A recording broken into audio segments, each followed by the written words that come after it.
Hello and welcome to the second historical topic of AP African American Studies. This topic is the African continent, a varied landscape. We will begin with the learning objective, describe the geographic features of the African continent. Let's start with what the course means by varied landscape. This is the map of Africa, which is the focus of our course. As you can see, it's the second largest continent in the world and contains 5 primary climatic zones defined on the map. These zones are the desert, with major deserts such as the Sahara in the north and the Kalahari in the south, semi-arid seen in the Sahel, the purple areas, and parts of Morocco, savanna grasslands found in the Serengeti in eastern Africa, Tanzania, and Kenya, tropical near the equator in the Congo River Valley, and Mediterranean in the northern parts of Africa such as Morocco, Tunisia, Egypt, and Libya.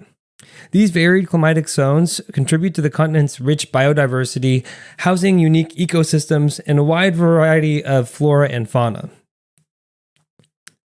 For bodies of water, there are 2 neighboring seas, the Red Sea in the northeast and the Mediterranean Sea in the north. Additionally, the Atlantic Ocean is to the west and the Indian Ocean is to the east. Inside the continent, there are major river systems, including the Niger or Niger River, which runs through Nigeria, Niger, Mali, and Guinea, the Congo River, which runs through the Republic of Congo and the Democratic Republic of Congo, and the Zambezi River, which starts in the center of the sub-Saharan Africa in Zambia, Angola, and Mozambique. There's also the Orange River that runs through Namibia, Lesotho, and South Africa. Finally, one of the most famous rivers is the Nile, which runs through Egypt and Sudan. The Nile has tributaries known as the Blue Nile and the White Nile in South Sudan, Uganda, and Ethiopia. These rivers not only supported agriculture, but also facilitated trade and communication between different regions. The second learning objective is to explain how Africa's varied landscape affected patterns of settlement and trade between diverse cultural regions. Early societies were supported by bodies of water, such as Egypt and Axum. The Red Sea and Indian Ocean helped Axum become a major trading power around 100 CE, located in modern Eritrea and Ethiopia. The port city of Adulis attracted Arabian, Egyptian, Persian, and Indian traders. This was during a time when Egypt was already conquered by the Roman Empire, making Axum intermediaries between Roman trade and Indian Ocean trade. Due to their close trade relationships, Axum adopted Christianity between 320 and 360 CE, around the same time the Roman Empire did. The spread of Christianity in Axum had a lasting impact on the region's cultural and religious landscape. Egypt's history goes back much further, around 6000 BCE. Egyptians began grain and legume agriculture along the Nile River. They became an empire in 3100 BCE when the upper and lower Nile regions were unified.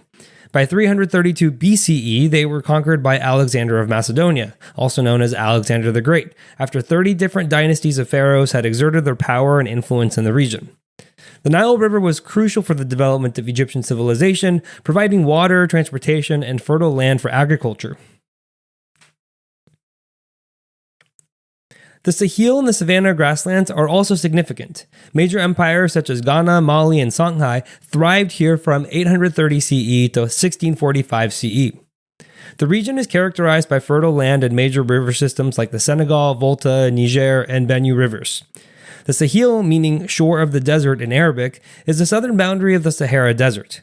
Livestock raising was adopted early in the Sahel even before agriculture. Due to its geographic location, it became an intermediary for trade between sub-Saharan Africa and northern Africa. The trade between the tropical south, which had gold and kola nuts, and the north, where salt was a major trade good, was significant. The Sahel was also a crossroads for the spread and adoption of Islam, facilitated by those trade routes. This trade network helped to establish prosperous cities like Timbuktu, which became renowned centers of learning and culture. In the north of Africa, Islamic dynasties made their way across the region, and with continued trade, the empires of Mali and Songhai also adopted Islam. The desert and semi-arid areas were inhabited by nomadic people like the Berbers, who traded salt and transported trade goods between West African empires and northern Africa. In the Sahel, they traded livestock and camels, essential for crossing the Sahara. The savanna grasslands were home to the descendants of the Bantu expansion, who cultivated grain crops and adopted ironworking. In the tropical rainforest of equatorial Africa, people harvested kola trees and kola nuts, planted yams, and found gold to trade with other parts of Africa. The diversity in agricultural practices and natural resources across the region contribute to a rich quilt of cultural and economic interactions. Now to recap, Africa is composed of 5 primary climatic zones. Neighboring bodies of water and rivers significantly impacted trade. The Sahel emerged as a population center in the Middle Ages due to its major rivers, fertile land, and geographic position as an intermediary between regions with different trade goods. The climatic zones influence the type of trade and economic activities practiced in each region. Thank you for watching. If you would like to watch the next lecture, click the thumbnail on the screen. And if you would like more resources to help you study, you can visit apushslides.com/afam. I wish you the best of luck with your studies, and I hope to see you back on the next lecture.